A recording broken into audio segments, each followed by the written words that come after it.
Hey everyone, Harry here to talk about the latest revelations from Mike Pence, or from sources that I expect are around Mike Pence, about what his testimony is going to be. And some of this is, I would say, pretty strong stuff and very toxic for Donald Trump.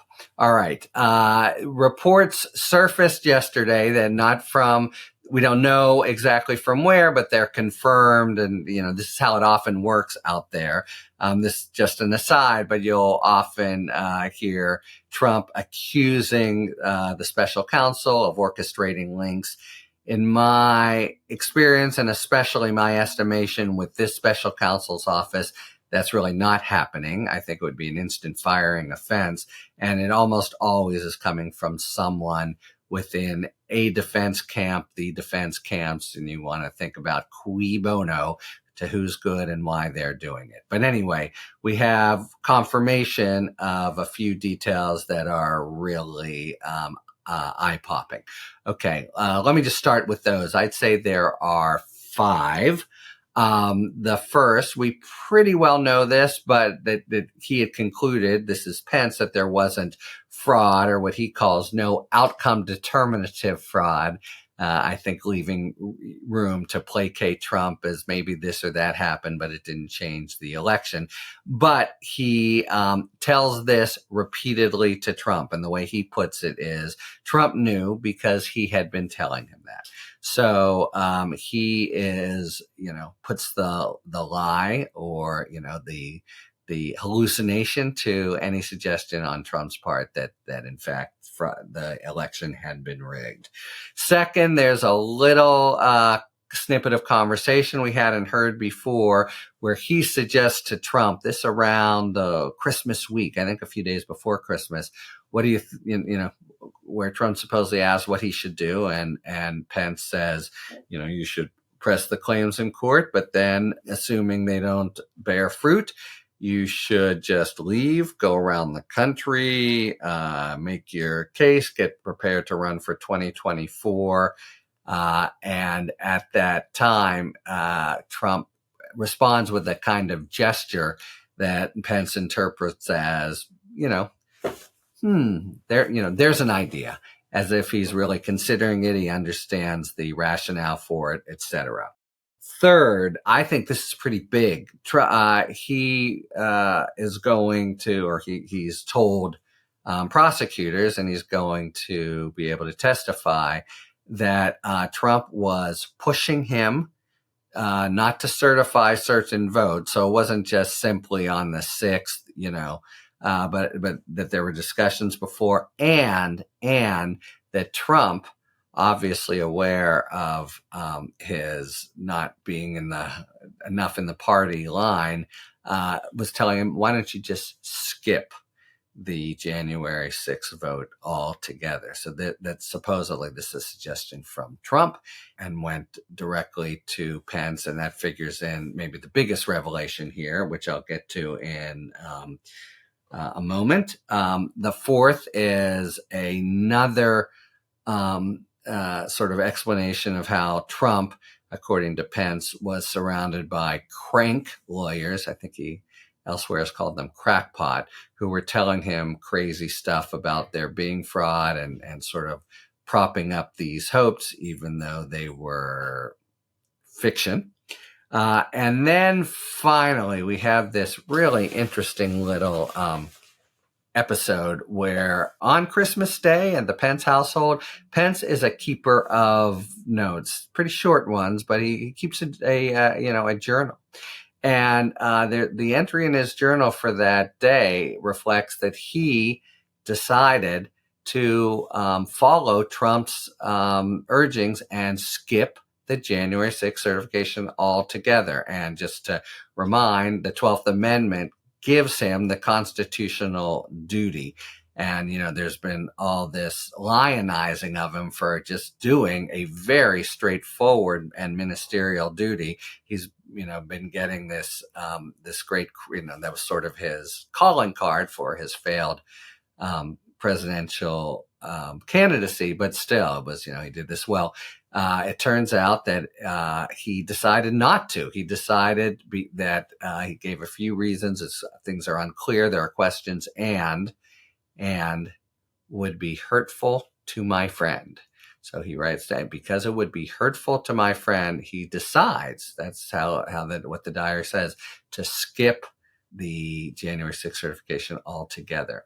And his son, who is in or was in the armed services, reminds his father, I think this is supposed to play as some pious Norman Rockwell scene, but that he, the son, took the same oath that Mike Pence took, and that's a fidelity to the Constitution. And Pence, the vice president, is now bucked up, steel back in his spine, and decides, by gum, I'm going to do it. I'm going to do what the Constitution says. All right. So those are the 5 big, revelations or, factual episodes or mini episodes that are partially or fully new.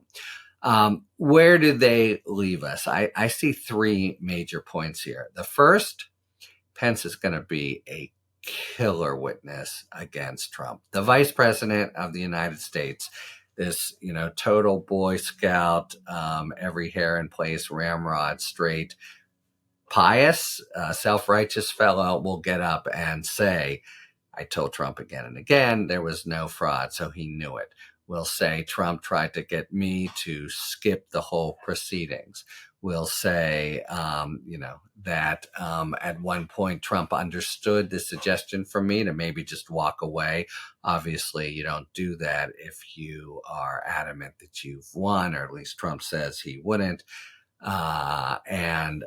So his testimony is going to be, I think, very dramatic and historic, among other things. The vice president, who, hasn't actually gone disloyal or left the fold exactly, but is portrayed as painfully detailing his constitutional duty and the truth, notwithstanding that it's hurtful to his friend.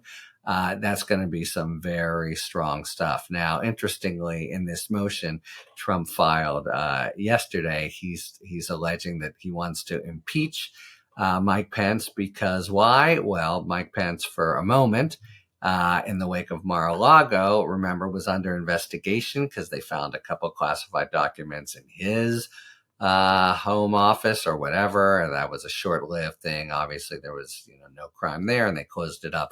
But Trump wants to say, well, the reason that Pence is saying these things and making them up, according to Trump, is that he was trying to curry favor with the prosecutors because he was, in the hot seat on this very worrisome investigation.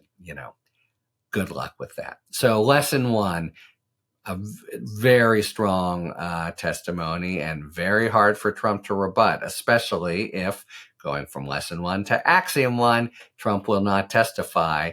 It's very unclear who or how he could even say Pence is not telling the truth.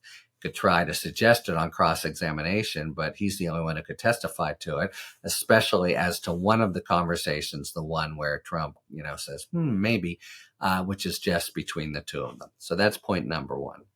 Point number 2, we've talked before, Trump wants to present an advice of counsel defense.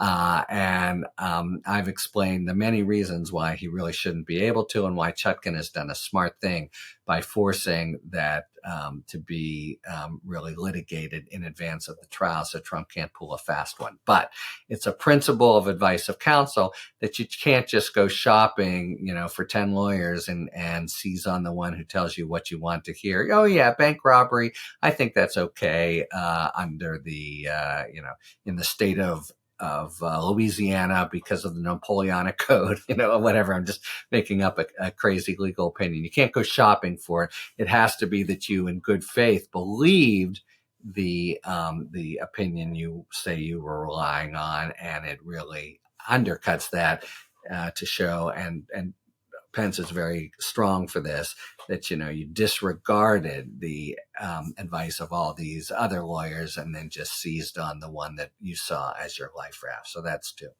And then to me, the third, people haven't focused on this, and, maybe I'm a little bit, snake bit or pessimistic, or, see the dark side after years of Trump. That's not my normal disposition, but holy shit, how close we may have come to a successful attempt on his part, Trump's part, which, remember, it wasn't necessarily for a violent melee. It was just to confuse things, delay things, get them sent back to the states, and so that he could rely on his people in Congress.